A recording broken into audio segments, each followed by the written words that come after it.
call the meeting to order. Richard, do you have the roll call? Yeah. All right.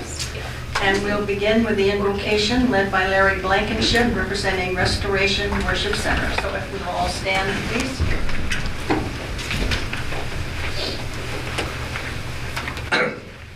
Let's pray.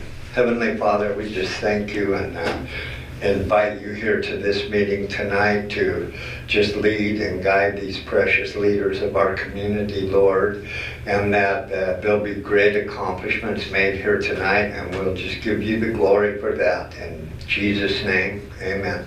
Amen. And now we'll have the Pledge of Allegiance led by our Council President, Madeline Seymour. I pledge allegiance to the flag of the United States of America and to the republic for which it stands, one nation, under God, indivisible, with liberty and justice for all.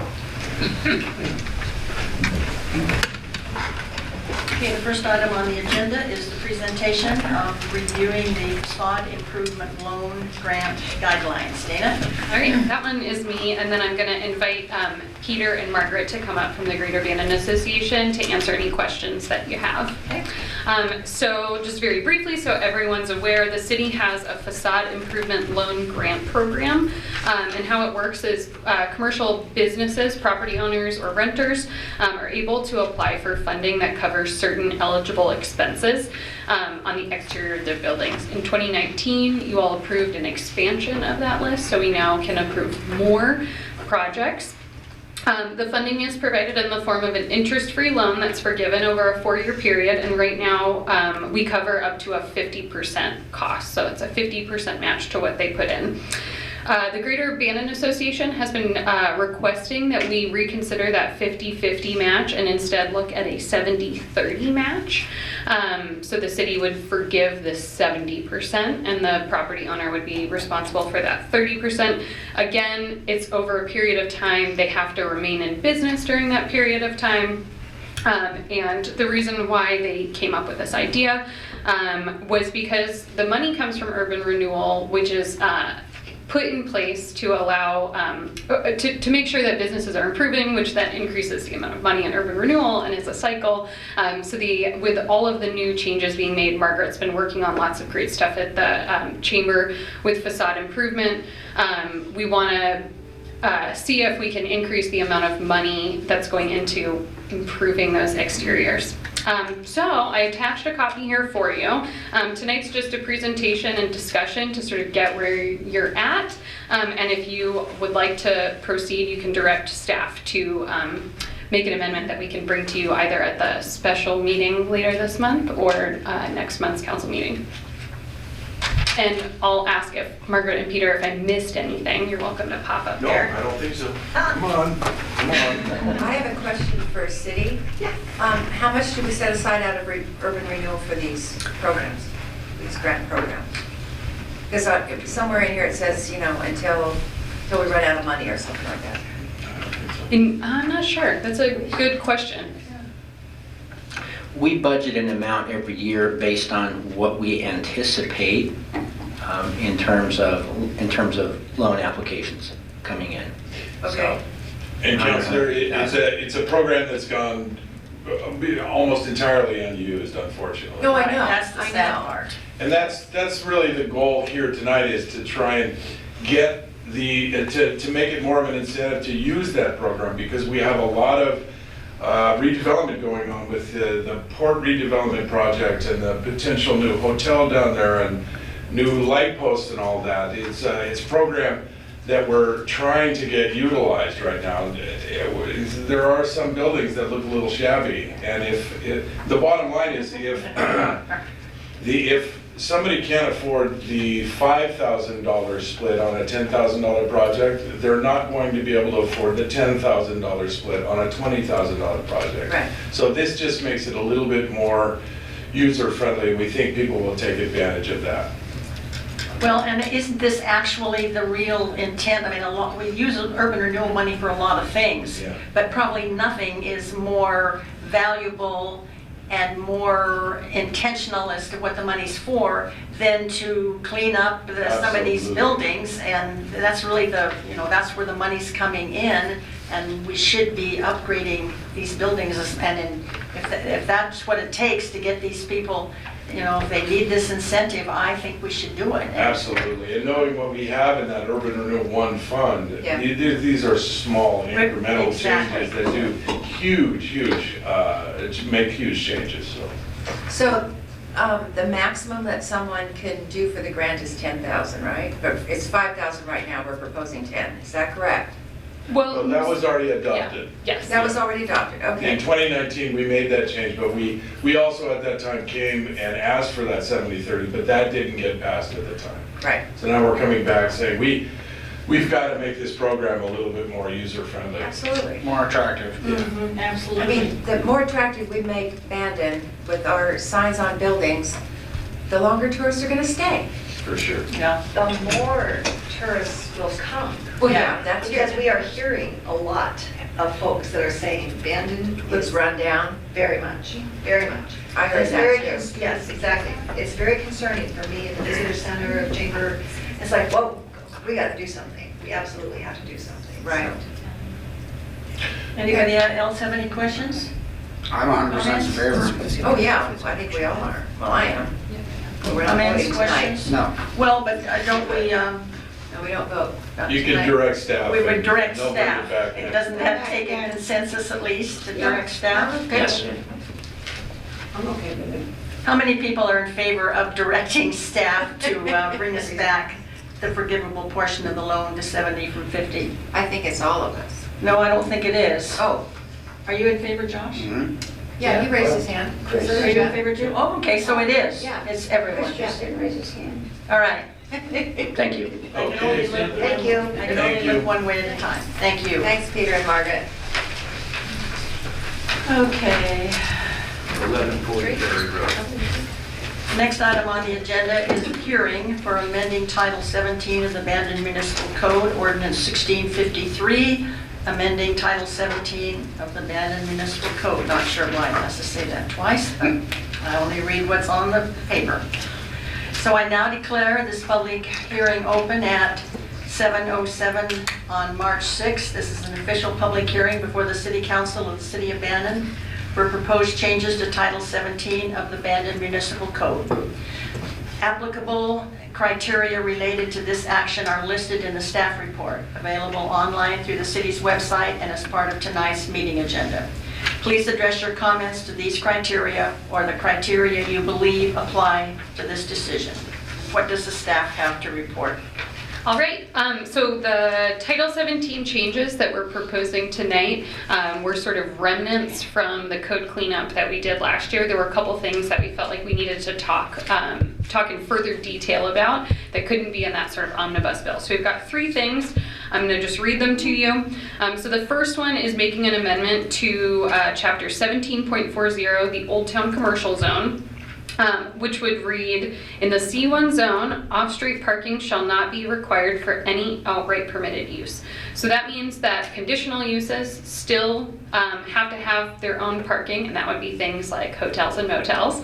But things that are outright permitted are restaurants, the coffee shops, the little shops around town. Most of those don't have their own parking anyway. So in requiring them right now, people are either have to apply for a variance, or we have a code provision that says their parking can be located 500 feet from their structure, which if it's 500 feet away, probably people aren't parking and walking, they're just parking on-street parking in Old Town. So we've proposed just eliminating that requirement to save staff some time of doing variances. The second one is an amendment to 17.02, our definitions chapter, amending height in the floodplain. This one would add to the definition of height of building or structure a line that says, for any area within a special flood hazard, height shall be measured from the base flood elevation. This is again to save us from variances, which we have done before. So height is measured right now from the ground where the native grade is to the top of the structure. However, in the floodplain, most buildings have to elevate themselves to the base flood elevation, and there have to be either flood-proofed areas or breakaway walls in the basement. So that's sort of just a lost area. Some folks have said it provides, let's see how to best to say it. It would prevent some economic development from happening in Old Town because in order to lift up their building, then they would be above the allowed height limit. So it just creates another hindrance. On a project a couple of years ago, the Planning Commission did approve a variance for that height limit in this exact same way. So rather than continuing to approve variances as things improve in Old Town, we recommend just making the code change. I just add a little bit to that. Oh, yeah. So the height limit was intended to allow a 3-story building. So the problem you have, of course, is that once you're up above the floodplain, then you measure if you still measure the height limit from where the ground was before, you cannot have a 2-story building without a variance. And the problem with the variance is not that staff has the variance. The problem is that folks looking to invest in a project, having a variance sort of puts this giant question mark at the end of the process to people that are spending hundreds, like the hotel project, they're spending hundreds of thousands of dollars to just get to this point in design. So it's really that. It's providing the certainty to the community as a whole, and allowing 3-story buildings, which is what was intended. And more clear and objective standards, which Right. is what we're supposed to be doing. Yeah.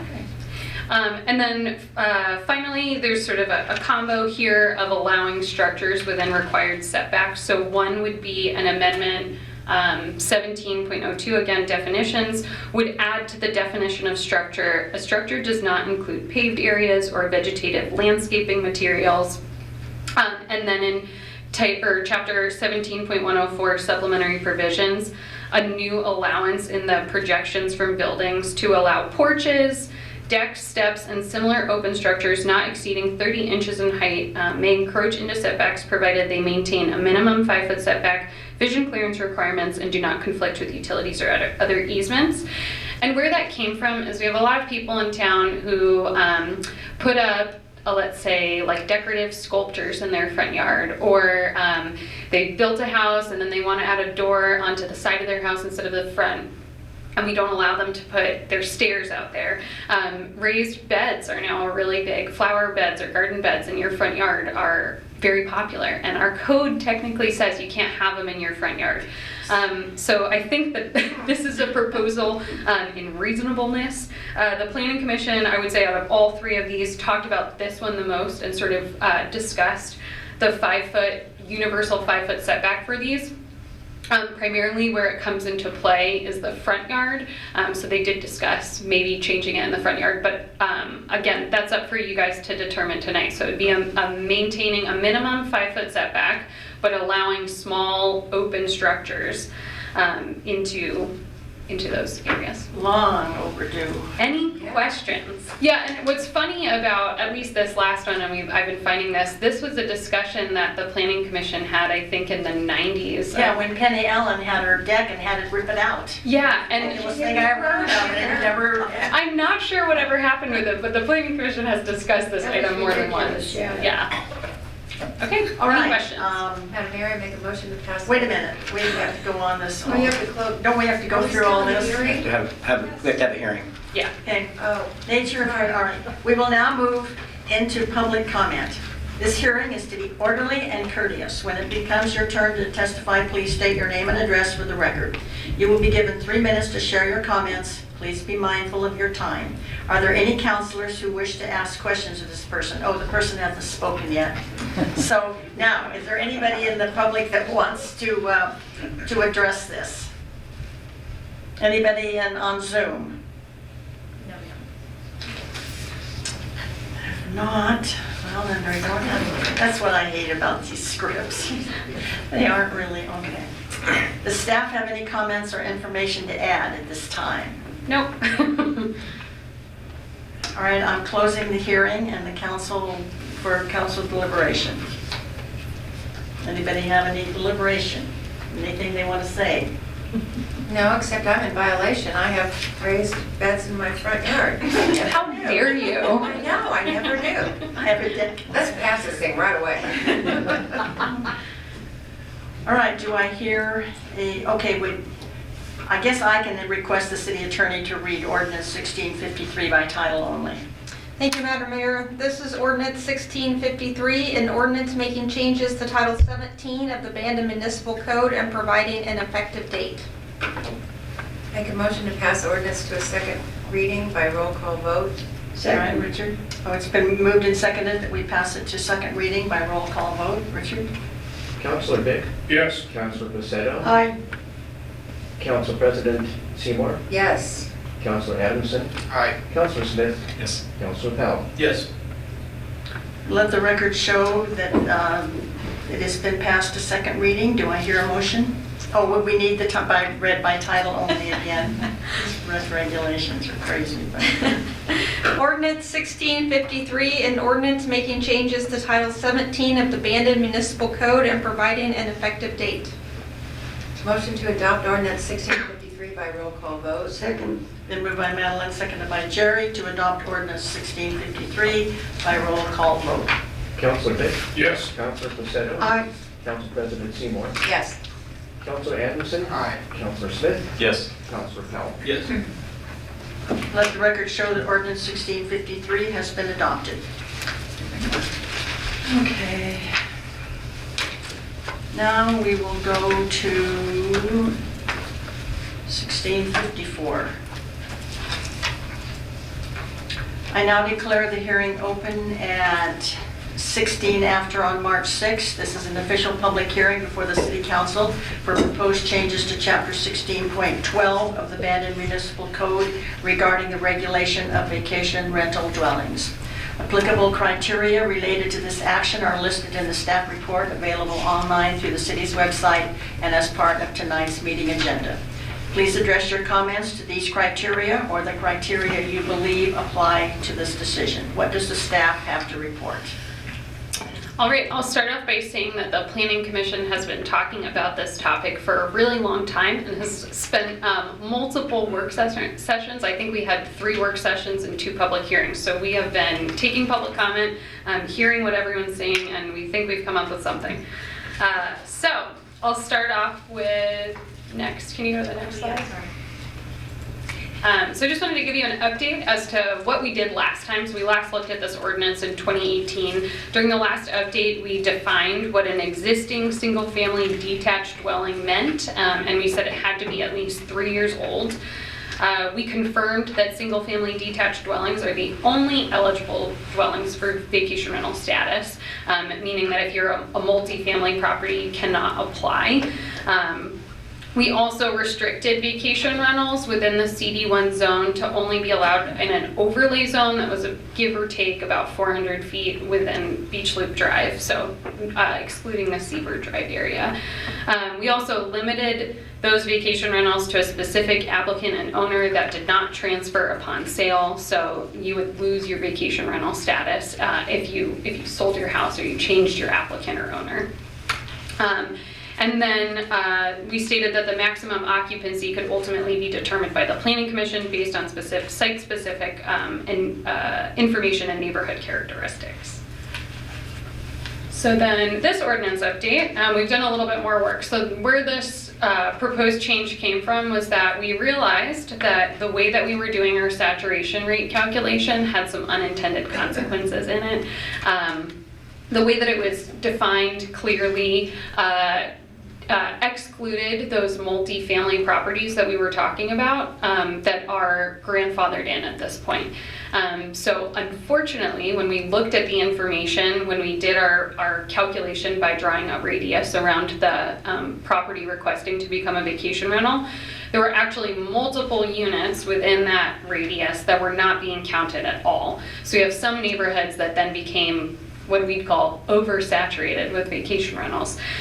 So we worked with the neighbors, and the Planning Commission kind of talked about it ad nauseum, but came up with a definition that we think covers all the bases here. The Planning Commission can now also limit the allowable parking area and the number of cars on site. Before we had a minimum number of cars, we've now set a maximum to make sure we're not having too many cars out there.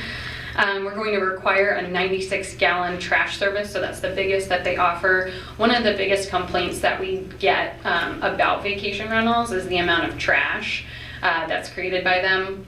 There's also a requirement that they have to remove that trash can within 24 hours after trash pickup to make sure it's not sitting out there and blowing over and all that fun stuff.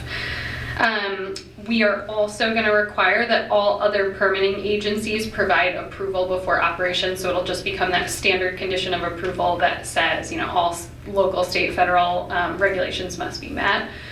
And that is because, and I think I put it on the next page, but the county took over the building department from the state, and they now have some additional regulations that folks may have to come into compliance with before they can begin operations. We're just letting people know we're only one part of the equation these days.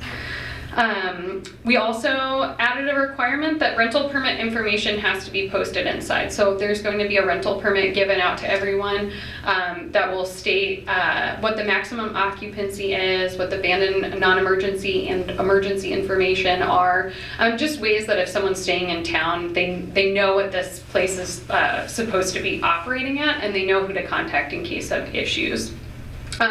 We've also historically required that with the tsunami evacuation guide, and so we've added in something else that now the city manager can require additional information that might be relevant to a specific neighborhood rather than just listing the tsunami stuff. We had a couple of years ago, there was a beach safety accident and people wanted that beach safety pamphlet given out to all vacation rentals, so we did that. We may have some jetty specific information or face rack specific information. And we did come up with a new definition of owner that's in there. We can talk about that. And finally, all the regulations, so all general regulations that are listed in there are going to apply to all vacation rentals, regardless if they're new or old. And again, those are just the health and life safety ones, the post the rental permit, have your tsunami evacuation sign, that sort of thing. So I think I've gone through everything that's new, and I'm going to just go through really briefly the saturation rate so that you understand what it is, because I think that's the most complicated part. So the existing language read, less than 30% of the single-family detached dwellings within 250 feet of the subject property and are located in a zone where VRDs are allowed are VRDs. So that's how we did the calculation. I'll show you a couple examples in a second. Our proposed calculation now explains the ratio, because we used to get questions, well, how do we do this math? And they would just ask the planning department to do it for them because the definition was a little bit wonky. So now just calculate. In the numerator, you include the subject property, which would be new to this ordinance, so the proposed new vacation rental would be included, as well as all permitted VRD units, and each unit within that multifamily dwelling would be counted. So if there's a triplex, that's 3 vacation rentals. And the denominator is the subject property, and then all eligible properties, which would just be the single-family detached dwellings. And I'll quickly note that, so right now the saturation rate is 30%. So if when we do that calculation it comes out to more than 30%, then that area would be considered oversaturated. The Planning Commission did consider changing that number from 20 to 30, or from 30 to 20. But what we realized when we started doing some examples was including the subject property and including the multifamily units actually kind of took out a lot of areas that may have been open for opportunity before. So, and these are just, I picked randomly north, middle, and south, so if this is your house, I'm sorry. So under the existing rate, this one's sort of interesting. It would actually be 0% saturated because you'd exclude the one vacation rental that's in there. Under the proposed, yes, thank you. Under the proposed calculation, you actually go from 0 vacation rentals to 3 vacation rental units, bringing it up to 27%. So these are some actually like pretty big ranges that we're getting. Can you go to the next one? So this one, same thing. These guys in the front row are familiar. So in this scenario, they go from 3 vacation rentals in the existing calculation to 8 vacation rentals in the updated definition. And finally, one more example here. And this is the Strawberry, I should have pointed out where these are. This is the Strawberry Point area. This one also goes from 4 vacation rentals to 7 vacation rentals. So they actually go from being eligible to apply to now ineligible to apply. Okay, and then so finally, the Planning Commission recommended all the changes that we've included here for you tonight. They could not come to consensus, so they recommended somewhere between 20 and 30% for that saturation rate. I kept it as 30 in the ordinance because it seemed like that was the consensus, but you're welcome to amend that or ask questions about how changing that affects the overall rate. So are there any questions? I got one. Yeah. Okay, so with changing it, you pretty much said it's eliminated. Are there any places left that there can be a vacation rental? Oh yeah, certainly. Like, I mean, the first example, that house would still be eligible. It just changes the rate from 0% to 27%. So they would still be able to apply. But it's a tough question to answer because the calculation for every single property is different because you're just constantly shifting that circle. So we get asked that question a lot in our department, like, well, how many more vacation rentals can we have? Because City of Coos Bay and City of North Bend both set just a numerical standard, and ours is a little bit more open-ended and dependent on the neighborhood. So I would say that I think there's still room for more, but probably not much. Okay. It's not, you know, the Wild West out there. It's good to hear. All right, I think we're going to go on with the hearing. We'll now move into public comment. This hearing is to be orderly and courteous. When it comes your turn to testify, please state your name and address for the record. You will be given 3 minutes to share your comments. Please be mindful of your time. And now it's time for whoever wants to talk. Denise Frazier, 1259 Wade Press Lane, Southwest. The Planning Commission put in a great deal of work and thought and has done an excellent job of listening to bring proposed VRD ordinance changes for your consideration. I live in a VRD overlay zone, yes, and I'm one of those people living on Beach Loop. I was well aware VRDs were permitted in my neighborhood and surrounding neighborhoods, as were my neighbors, at the time I chose to construct a home on Wade Press Lane. I had looked up the VRD ordinance and accompanying regulations, and I thought I can live with that. And all worked out pretty well up until 2018 and the unintended consequences of the text changes to the VRD ordinance. Coincidentally, at about the same time, VRDs became a hot real estate investment nationwide. My 250-foot radius neighborhood along Beach Loop includes 3 workforce houses, 2 of which are potential VRDs as the current ordinance and calculation formula are written.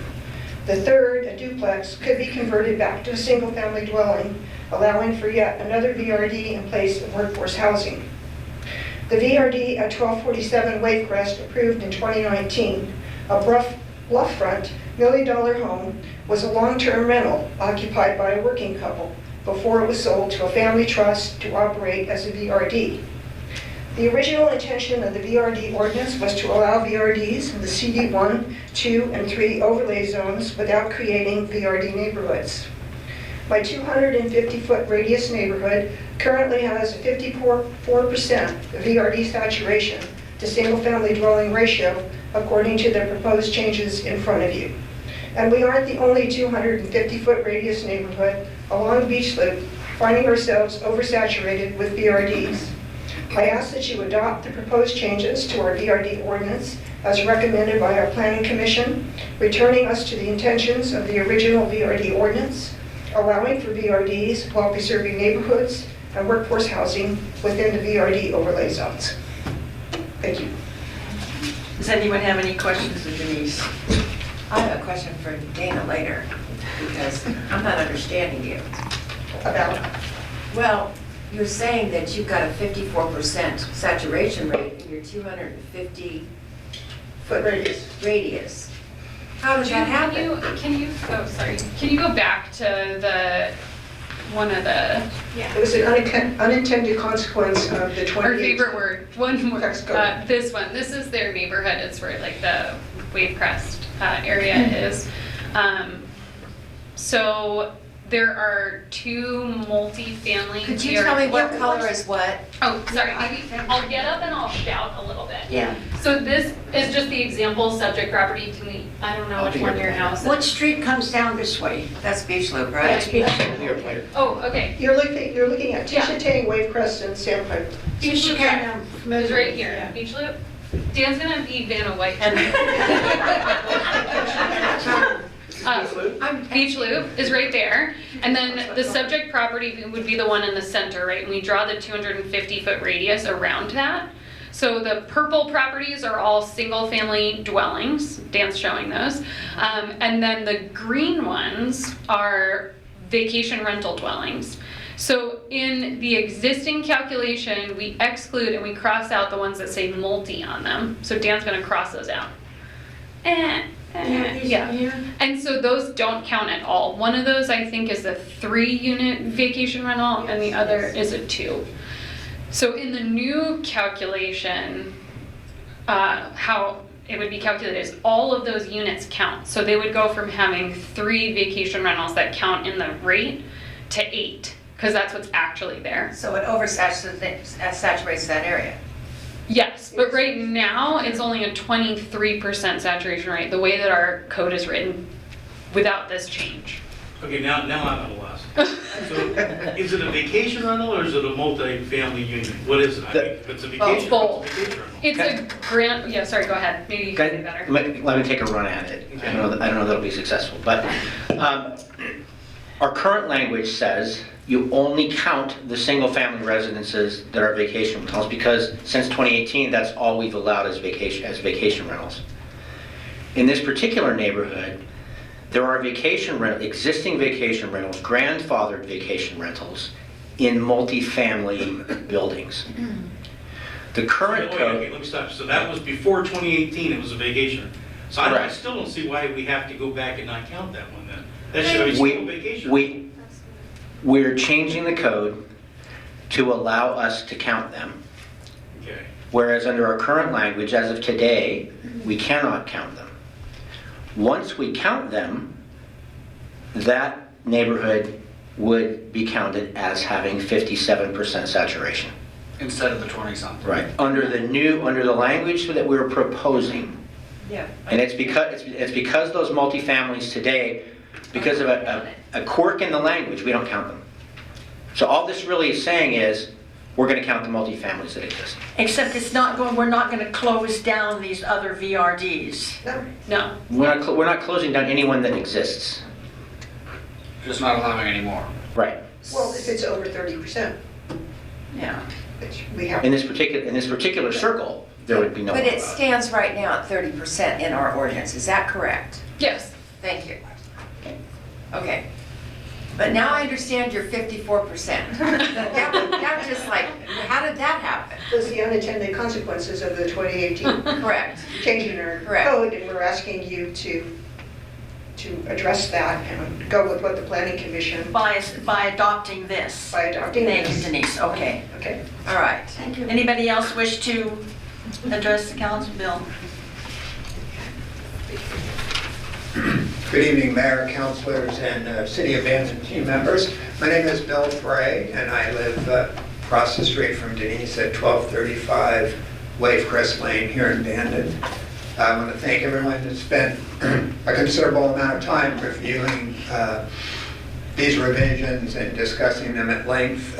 You should have each received from me a letter via email dated February 27th related to your review tonight of the proposed amendment to Title 16, 12090 of our municipal code as relates to VRDs.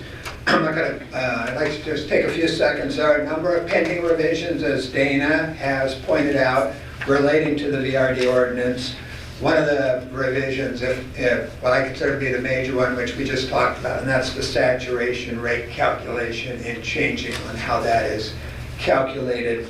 That is a revision that over all the months of discussion, I've heard no one speak against. Everyone seems to be in agreement that the current methodology of calculating saturation rates can lead to oversaturation. I look forward to your decision tonight. on the revisions before you, and that have been forwarded to you, approved by the Planning Commission. And if there are any revisions which people have concerns about or continued concerns other than the saturation rate calculation, then I would suggest we may be able to set those aside for a later date. I think we're all in agreement that it's important to move forward on a topic and close it out, move on to other business. Thank you. Thank you. Michelle. Thank you, Bill. Anyone else wish to address the council? Okay. Does the staff have any comments or information to add at this time? I would just add one kind of quick thing, or I guess two. One to Bill's point about moving on. The Planning Commission did have a couple other things that they wanted to talk about, so it's probably a topic that will come up again soon if there are things that we've missed. But I think right now everyone felt pretty comfortable with putting this to bed the way that it is. And the other point that I made in the staff report was just about balance, because that came up during quite a few of our public hearings. That I think I just want to reiterate that this ordinance is not in an effort to like shut down all vacation rentals or to prevent any new economic development from happening in the Beach Loop Drive area. Our comprehensive plan lists that the CD zones are meant to be for a balance of commercial and residential uses. They actually list at least a number of 10% commercial to 90% residential. We're probably outside of that now. We probably have more vacation rentals or just more commercial uses, but it's an aspirational goal. So I think that's why we've been continuing to limit or refine this code, is to just keep that balance and make sure that our neighborhoods are not oversaturating. Okay. You gonna close the public hearings? Yes, I'll close the public hearing now. It's time for council deliberation. I have one thing. We have grandfathered vacation rental dwellings. And I would like us to look at that very seriously. I don't think that's fair. Because no matter who buys the property, they're guaranteed a vacation rental dwelling. And another person is buying one and applying to the city and paying for a permit, etc. So the property that's grandfathered is obviously worth more on the market than the other one. And I think we should deal with this in fairness to all vacation rentals, not just some get to be grandfathered, some can't. I mean, our saturation, I like what you're doing with that, that's great. What I'm saying right now is not on the agenda tonight, I know that, but I would like to have a work session on that and talk about it further, because I think it's a very serious problem. And it might be something for, go ahead, you were I just did, to understand your concern better, is, I wouldn't call it a proposal, but are you suggesting that we would try to take away the non-conforming use rights, the grandfathering rights from the older ones, or are you saying we would add it No. to people who get it now? I'm saying that everyone should be the same. So I'm not saying every vacation rental becomes grandfathered when they apply. No, absolutely not. The grandfathered ones should come under the same ordinance rules that the current ones do. Yeah, they just can't as a matter of law. They can't? And we thought they were when we, back in, I mean, 2018 is not a long time ago in our memory, and we thought that we were putting this to bed and that they were not going to be able to sell the right to the VRD. That was my And so then understanding. 2 or 3 years later, we learned that that isn't legal, when this one on Madison apparently challenged us. Yeah. But the people who had already invested, right? And what I'm talking about now about just how non-conforming use sort of theory works or non-conforming use law works, that the people who had bought, built, permitted, or however got a vacation rental dwelling before the 2018 ordinance had made an investment in reliance on the code in place at the time. And what did it say exactly? Well, we allowed them to build them. We allowed them to Build permit what? them. Pardon me? You allowed them to build them. I didn't, I yeah, mean, you did. What did it say after that? The ordinance allowed them to build a VRD that's going to be a VRD for as long as they want it to be. Is that pretty much the gist of it? Until such time as it no longer becomes a VRD. Yeah, that's what I'm getting. And that's the same as any other use, right? if we decided tomorrow, if you decided tomorrow that Old Town was going to become a residential area, everyone who had a business there today would have the right to continue that business in perpetuity until such time as they stopped. But then they couldn't sell it as another business once they. They could sell it as a business in that same class, right? That same type of business. But that's just how non-conforming use law works and has forever. That once you're legally permitted to do something, your grandfather is what the common term, but the government can't come and just pull the rug out from under you once you've made that investment. If you stop doing it, right? If you stop doing it, Or your building burns down. if you stop doing it, or in some cases, depending on your code, a certain percentage of your value is lost, or your building burns down. I mean, there's a few other exemptions, but none of them are going to apply to this particular situation where you just would like a VRD that exists and was lawful at the time it was. I mean, the other key is it has to be lawful at the time it was, when the use was established. Right. It has to have been lawful at that time. And the law says we cannot change that no matter what. Correct. It doesn't, I know, it doesn't make sense. All right, but let's say something, God forbid, let's say something happened, okay? Let's say we had a paradise here, okay? And basically all the buildings, that would eliminate all of the uses, the current uses, because they couldn't build back. Could they, a vacation rental dwelling? Or could they? I don't know what provisions of our particular code say for destruction with fire. Like we have separate for uses. We can't hear you speaking. Okay, Dana. I got too relaxed. Okay, yeah. I think we have different requirements for if it's a use versus a structure, so you can build back the structure, but I'm not certain. I would think you couldn't continue the use, but I'll double check. That's what I would think. Well, yeah, you could build back the house, but you couldn't use it as a vacation rental dwelling. And out on that edge, right, out on that situation, local governments have some discretion. You have discretion to say it's abandoned after 6 months, or it's abandoned, they'll give you up to a year. Some places say it's only abandoned if you intended to abandon it. So there's a question of intent that comes into play. There's different ways you can do it, but at the core of all of this is a constitutional principle. But why didn't we hear about this principle 3 years ago In when we 2018, we were absolutely, talking about all yeah, this. we absolutely believed that we were closing this Yes. loophole, and then 3 years later, we learned that we We're didn't not. close it. We can't.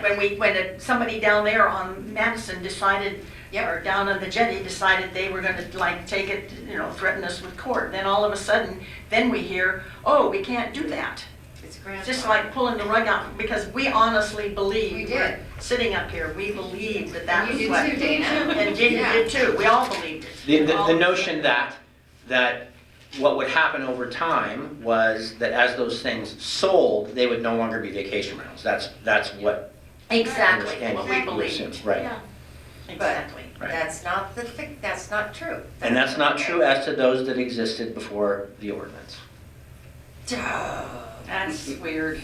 That is Okay, weird. we better move on. All right, move on. All right, anybody else want to, before we ask to have it read by title only?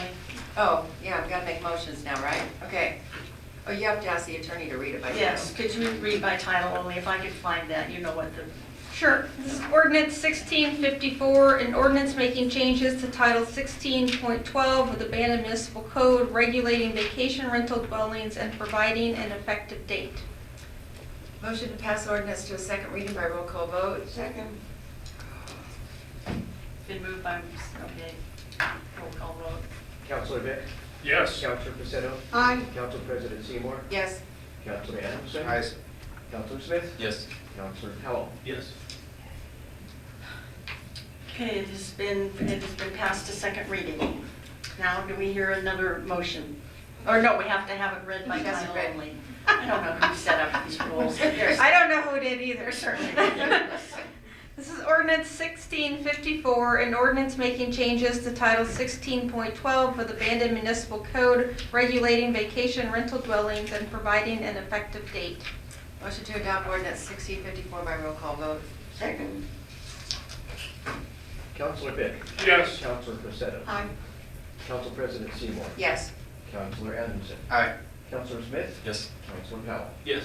Let the record show that the ordinance 1654 has been adopted. Thank heavens. Thank heavens for small things. Or at least the part that we changed, that we can change. 2 years from now, we may find out it wasn't legal, but oh well, at least we tried. We tried. All right, my next item on the agenda is the intergovernmental agreement between the City of Bandon and ODOT for a transportation system plan update. Dana? It's my show tonight. Yeah. So in 2021, we applied for and received a transportation and growth management program grant to update our transportation system plan. It is amazing, but it took all of that time to draft this agreement, this intergovernmental agreement between us and the Oregon Department of Transportation. The project costs went up a little bit, so our city matching amount went up, but I just wanted to let you know, the consultant not to exceed amount is $174,700, and our matching requirement is 12% of the total project cost, which is $23,823, which we are able to supply in staff time and benefits, so it won't cost anything out of pocket. So this is just a recommendation that you approve the IGA between the City of Bandon and the Oregon Department of Transportation. Okay. Motion to approve. Let's see if anybody has any questions, because if anybody read through this, It's extensive. Yeah, I think Chris Okay. might have some questions. I got about three. First one, it says here, the city has approved the scope of work, selected a consultant, and the project has been run through the State Department of Justice. What does the State Department of Justice have to do with transportation? Dan, do you know? They just review all contracts. Okay, fair enough. All right, the next one. This comes from page 15. Paragraph 5 says, Bandon is small geographically and should be a place where more residents feel comfortable and safe biking and walking. In the updated TSP, the consultant must identify a backbone bike and pedestrian system to improve connectivity, to help reduce vehicle miles traveled, reduce emissions and greenhouse gases, and to encourage healthy lifestyles and livable environments. If anything, we need a bus route. I've got 90-year-old women coming to the bakery. I don't think they're going to be out there pedaling bikes up and down the road, especially in the weather we've been having. So I'm just, how beholden to ODOT are we with this thing? Because I remember the day of the, shoot, what was it? I just- Bike, what do you call it? What was it? The road diet. Yeah, road diet. Oh, the road Yeah. diet. Oh, don't even, come And how on. irritated they were at us for how dare we tell them no, that it took them 3 years to stick a crosswalk out there. But it's like, and then this one here on page 29, task 4. The existing TSP is over 20 years old and no longer reflects the needs and desires of the Bandon community. What exactly are the needs and desires? I want to get from point A to point B. I mean, are they going to build a new road? Are they going to build new what? I mean, we're not that big. I'm just kind of curious as to, if this thing comes through, what are we going to be stuck with? And what are the major changes in the 20 years that it no longer reflects our needs? What are our needs that it no longer reflects? Sure, I think I can answer a couple of those. So, and Dan might be able to hop in as he has done more of this than I have. But transit is covered in here as well. So TSPs per the state law have to cover certain topics. So we're required to, at a minimum, investigate all of those topics that they have listed. So that will be covered. And then the second question, now I'm going to forget, I should have written them all down. The second question was about the 20-year plan or the old plan. So my understanding, and you all may have been here during the time that TSP was written, but it's very long and it doesn't, some of the goals in it conflict throughout. So there are very few standards that can be pulled from that TSP and then implemented into our actual city code to require people to do things that we aspirationally put in this plan. So I would say it's outdated in that a lot of the projects either already happened or are no longer relevant. And standards have just changed over time. So at least in talking with Tim and our city engineers, like our street standards and our sidewalk specs are just out of date with what we would now want to require. So those are the sort of things that I think, after 20 years just need to be updated. I mean, one of the things that we had, I remember, I think it was Fillmore over here, they put in the two lanes and the bike lanes and all that. Well, it didn't match any other road in Right, town. exactly. And then, so they were getting ready to forget now where they were gonna put in a new road, but there was like some housing area, and they were supposed to put all that stuff in there, and they came in and they said, why? There's nothing out there, it doesn't match anything, and we said, yeah, you don't have to do this. I mean, I'm just kinda curious as to how much we're gonna be beholden unto ODOT for that. That's my big stink with it. And if what they've been doing in Bandon in the last couple of weeks is any indication, they have robbed us of parking spaces down in front of the brewery building. There's at least one and possibly two that are gone.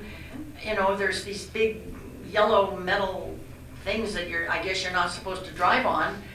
I mean, they just come into your town and you don't have any say over it all, and they spend millions of dollars of wasted taxpayer money to make it better when there was nothing wrong with it in the first place. And I just worry that how much leverage are we giving them here? I think, maybe there's a couple of things and you might be able to answer some of those. So ODOT is just the provider of the funds. We're ultimately working with a consultant team, and I believe that we retain a lot of local control in determining what goes into that document. And part of why we wanted to do this update is to make sure that it does work for us and that it's right-sized, because I think a lot of the documents that you get are really big and long, and they just copy in things from other big cities. And we have the ability now, with this funding, to be able to really make sure that what goes into it makes sense going forward. I do think one of the things that we talk about a lot are like exceptions to street standards, like you were talking about, that we have a standard, but we hate to follow it. So why make that the standard? I think this is a great opportunity to change those standards and make it work for us. I think the last point about the ODOT right-of-way would be, we have an ODOT right-of-way that runs through town, and we don't really have that much jurisdiction about what happens there, and that's what those improvements are. The things that happen on our local streets, we have control over, and that's why it would be, I think, great to get this plan in place so that we have some say in what happens. Dan, did I miss anything? No, but it just to add a couple things. One is, it's your plan. City Council has to adopt this plan. There will be local feedback in a local committee. One of you will be on that committee, I believe. Jeff. Esteemed Councilor Smith will be on the committee. Councilor Powell can talk to him and make sure that he doesn't allow those folks from the valley to come here and mess us up. But it's your plan. You will adopt it before it's over. Just the age of it, looking at it, trying to figure out how it's relevant. You find things that are inconsistent. It's going to help us with a couple of things. I think some bike things, like what do we do? Can we do a path along Beach Loop, right? How might we conceptually plan out for the eventual development of the donut hole and make sure things connect? You look at our transportation network today. There's been some pretty, I want to say big projects, but yeah, big projects, good projects that don't work because of decisions that were made in the past where things didn't connect. And now you've got sort of pockets that you can't get in and out of, like south along Beach Loop. So it's a chance, I think, to fix those kinds of things. But I want to use this opportunity to say that the dial-a-ride service from CCAT, everyone listening in TV land, is available to anyone for any purpose. So we have bus service in Bandon. It's an underutilized resource. And they've reached out to us to have us tell folks, I put it in the latest newsletter, it's a resource. So I did read that. Thank you. And I think something that we have been studying for years is to make a bike path all along the river, and it was supposed to come down Riverside Drive. But we all know that I don't know where in the world, Riverside Drive is probably the most dangerous narrow street, how you would put a bike path along Riverside Drive. And I don't know that no matter how many plans you adopt, that you're going to be able to widen Riverside Drive. And the Beach Loop is going to be another problem. Although there may be a little more a little more room, where in Riverside Drive, you've got a hill all the way along on the On the other east side side. is swamp. Yeah, a swamp and a hill, So yeah. you're just Yeah. confined into a very, very narrow section of road there. Right. Dan, since you're announcing to TV Land about our service, our bus service, it's only Monday through Friday though, correct? I don't know. Yeah. Is it? I've never seen it on weekends. Yeah. 4 o'clock was it? I think 4 o'clock they Starts at 4 stop. o'clock. Yeah. So does anybody else have any questions about this, about going ahead with, all we're doing here is approving, I understand. But when you get the document this thick and then you start reading through it, Chris kept texting me, well, what do you think this means? You know, and I said, This well, maybe is we just better approving ask. money to get the consultant to start the work. That's correct. Yeah, we can't start anything until we sign the IGA. But I do appreciate you all actually reading the document. Oh, Thank yeah. you. Yeah, it was rain today. It was good. All right, do I hear a motion? Motion to approve IGA between the City of Bandon and Oregon Department of Transportation. Second. Then moved by Mel and seconded by Josh and Josh. Do we approve the IGA? All in favor? Unanimous. Okay, now we just have an agenda here. All right, next is the consent agenda. Is there anything here that anybody wants to bring out and talk about separately? Yes. Which one would that be? Where did I do with it? I don't know, I can't help you. It's the one dealing with the sewer plant, water plant. Well, it's bright green, right? No, well, I think he got his hands on it. What? What is it, 6.3.8, the consolidated? Municipal utility report, 6.3.8. 3.8, municipal utility, all All right. right. Okay, I don't even have it in front of me, but I'm curious that if you look at the amount of water manufactured and the amount used, I know, the aggregate, 13% is not bad. It's not great, but it's not bad. But some of those months, 30%, 32%, 25%, 29%, 28.5%, 20% losses. Where's it going? Here we go again. seems like we could supply a lot of houses if we're actually losing this kind of water, and if not, we need to upgrade our equipment. Some of it's metering issues, some of it is operational issues, it's flushing and some things like that. But I can have Jimmy Ravish give us some more detailed. I can see the flushing, but I mean, Yeah. that doesn't even, Right. tend to the, 30% losses is. But Yeah. Brian, we had a, sound Where does, like that's 4 million gallons of water, where do they go?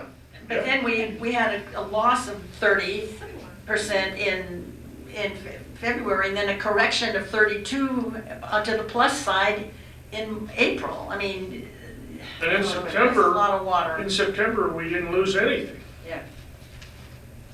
It's just too much, too far out Yeah. of whack. Yep, thank you. Anybody else have anything they want to bring up? I just have, Dan, when you're talking to Timmy, or maybe our fire chief, did you find out when they're gonna fix the fire hydrant on Riverside Drive? That's the only one we got. And it's had a black bag over it for months. Oh dear. Okay. Thank you. Anything else? If not, do I hear a motion to approve the consent agenda? So So moved. Second moved by Brian, seconded by Madeline, that we approve the consent agenda. All in favor? Unanimous. Now we have time for public comment. Harm, I think you had a comment. Sorry to make you sit through the whole thing, but Harv Shabeli, Greater Bandon Association, PO Box 161. Real quickly, we did not present a Volunteer of the Month this month because we didn't have any nominations. And what we would like to do is encourage the public to submit the nominations. I think I had 8 board members here tonight who would gladly have voted for a candidate, but we didn't have any.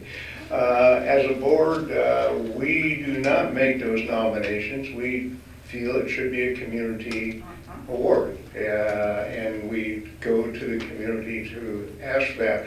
We do understand that people are having problems finding volunteers now in the same way people are having problems finding employees. A lot of organizations are struggling with that. The Meals Program, good example. But just simply want to encourage the public to, if you have someone out there that you believe deserves the recognition, to get that information to us, and we will make that monthly award here at the council. Simply sending a paragraph to harv@greaterbandon.org, or you can actually mail it to, if you want to make it anonymous, to Post Office Box 161 here in Bandon. We appreciate any nominations we get, and certainly there's a lot of worthy people out here. We would like to get those people recognized.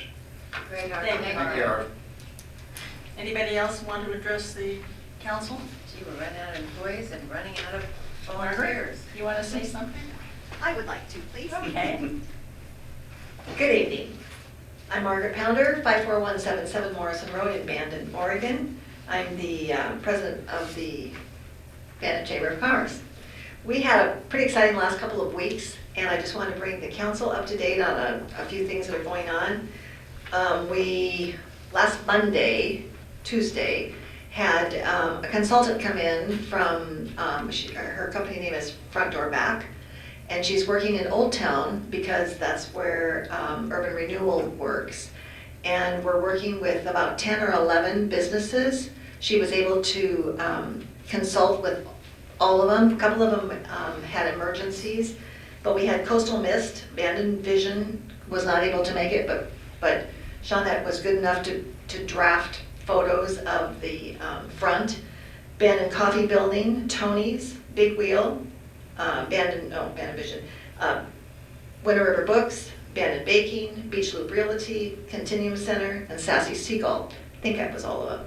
And she's so friendly, I guess I want to say, and she connected with everybody so well that we ran out of time every single time. We caught Chris right at the very end because he was ready to go home. So And the key in the door. yeah, we kept it pretty clear there. But so what she's doing now is she's making renderings of what she's wanting to suggest to them to be able to make some differences to their businesses, to upgrade them, to clean them up, if you will, paint them, lighting. She's huge on lighting.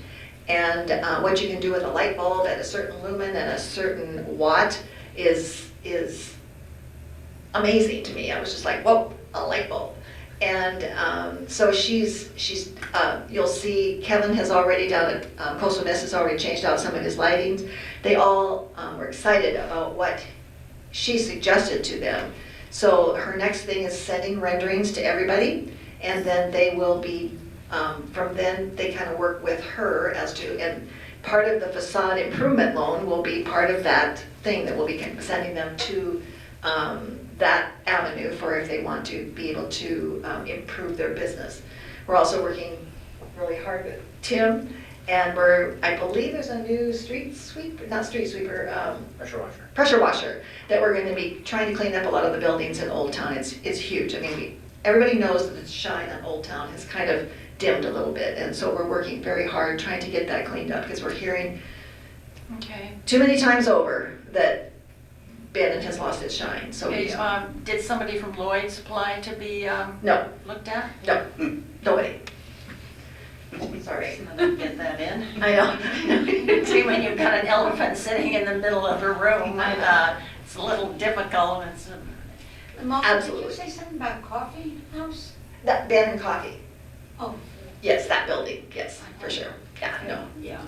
Anyway, we're working real hard we're gonna get flower pots out again this spring, trying to clean up things. I'm constantly calling Tim and asking him to sweep the streets and all that good stuff. So I'm barking all the time, but we've got to clean it up. So just want to let you know what we're doing. Okay. Any questions? No, doing a great job, Margaret. Thanks. Thank you. Thank you. Thank you. Okay, anybody else want to address the council? If not, we'll have council mayor staff remarks. Have you talked enough? or do Yeah, you you've wanna- heard enough of me. I've got nothing else. Kayla? Nothing there. Dan? A few things, just some new contracts, requests for proposals that are going on right now.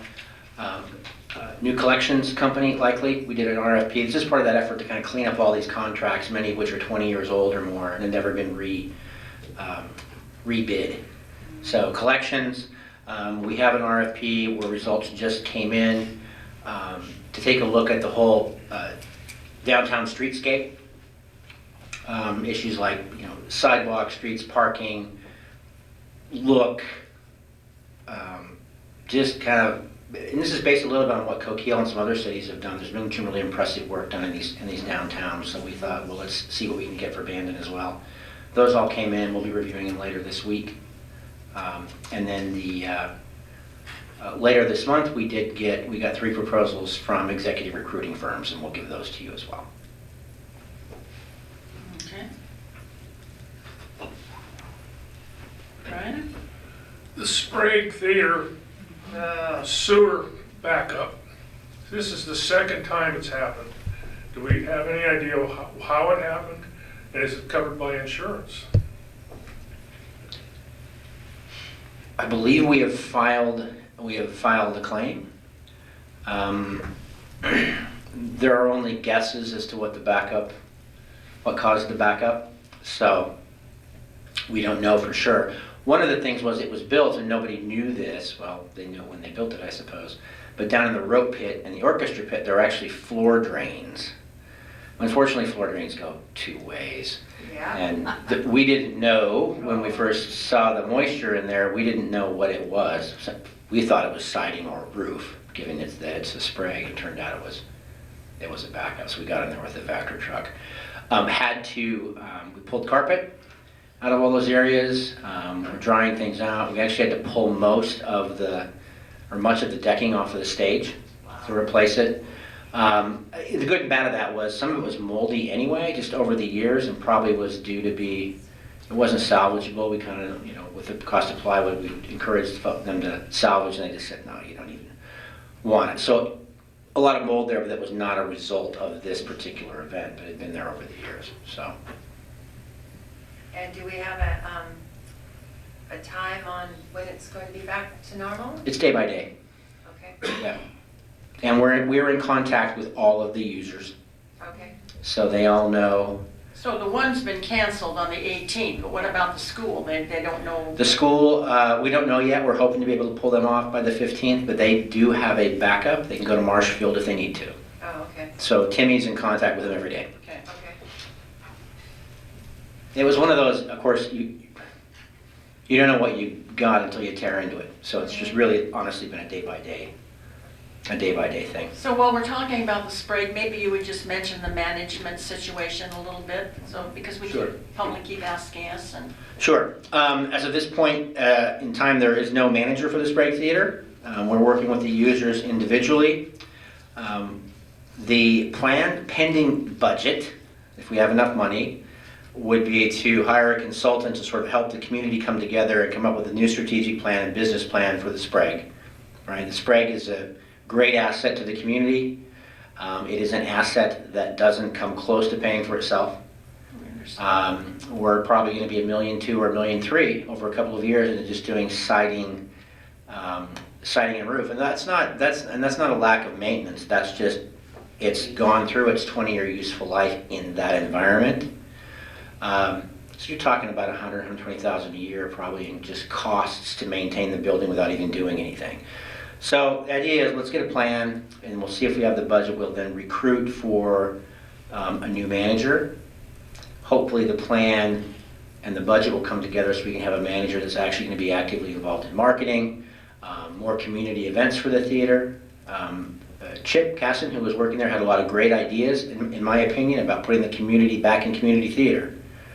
Open mics, talent shows, poetry slams, getting youth involved, some of those kinds of things really was kind of a bright light, in my opinion. So we hope to be able to continue those things. We will also talk about governance. Who needs to be advising you all on how that facility gets, and advising the manager on how that facility is run. So all of those things are coming up. But right now, We're not taking any new reservations for this break. We're going to honor the commitments that have been made.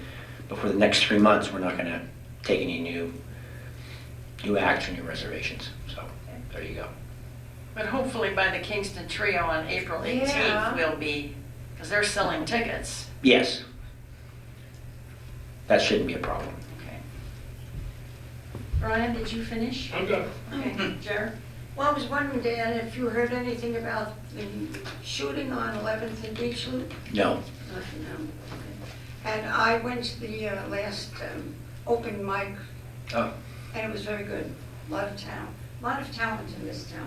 Really? And I was looking forward to the next one. Good. So I'll have to wait a couple of months. That's it. Dan, you can let Timmy know that he doesn't need to send the street sweeper on my street. I maintain my street. He can send it downtown to Margaret. Okay? I've lived there 11 years, and all of a sudden, here comes a street sweeper up my street. I'm going, okay. You had 11 years. I maintain my street. It's always clean. There's nothing there. And I think the guy was a little confused when he actually drove up there going, okay. Anyway, tell him to take that time and put it downtown. Okay. Please. Other than that, I want to give a shout out to South Coast Express Loop. I'm very picky about tires, especially in the wintertime, and I'm going into snow country on my SUV. So I went down there, I talked to him extensively, and he did a great job. I like an SUV that can go through the snow and have all-terrain tires, but it rides like a car. And he set me up, so I wanted to tell them, he's really good, and so is his wife. I think that's it. I'm not out of town, people that... And that's why you had to turn around with your tires? That's why I didn't and turn come around. back. My new tires did not make it quite that far. Made it to Wairika and couldn't get to Reno, so I came home. All right, I can't even remember who told me, but somebody told me the other day that there's no heat at the barn. Well, I began to challenge them because we had just been at Madeline's mother's celebration, and I know very well there was. Well, then the person, I honestly to God can't remember who said it, but then he said, well, no, it's just in the dining room. So then I asked Jerry, I said, Jerry works there, is there heat in the dining room? Well, I was there last Tuesday and I went and checked the thermometer. They told me not, it said in there, do not up it. So I just took it off and raised it a little bit. It was down to 55. Well, That's 55 is, I- 55 is not heat in the dining room for I older looked it people up. or anybody. But it was definitely off. All right, so hopefully we can take care of that. Would you see if, because there, the little signs there that tell you don't touch the heat I touched it. and your hand is frozen, you know. All right, so the guy was telling the truth. It's very cool. All right, that's all right. I'd love to hear these things sometime before a council meeting. I don't even think about it. Great. You know, I don't. Most of Well, because I Thank you. went to Jerry and she said, oh, I think there's heat. Now tonight she tells me it was 55. That wasn't what she told me the other day. Well, I'd like to hear that from someone other than my city councilors. Oh, she was there. When you have a person her age and she was there. I went there the following Tuesday. Okay, and then you looked and it And I was said, on my 55. side it's cold because I'm near the window. I drink Okay. as they come in. So I had to walk to the. I'm surprised that the kitchen crew hasn't mentioned it to you. I'll tell you the truth. If it's 55. I was gonna ask about the spray too, but Brian got to it before I did, so. I don't have anything this time. I'm good. All right, now I guess we're going into an executive session. Is that correct? Yeah.